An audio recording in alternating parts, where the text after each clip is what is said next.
ॐ शान्ताकारं भुजगशयनं पद्मनाभं सुरेशं विश्वाधारं गगनसदृशं मेघवर्णं शुभांगं लक्ष्मीकान्तं कमलनयनं योगिहृद्यानगम्यं वन्दे विष्णुं भवभयहरं सर्वलोकैकनाथं।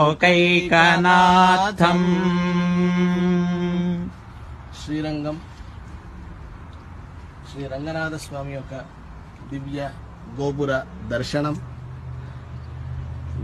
దర్శనం ద్వారా శిఖర దర్శనం పాపనాశనం అన్నట్లుగా ఈ యొక్క దర్శనం వల్ల మన అందరి పాపాలు కూడా నశించాలి.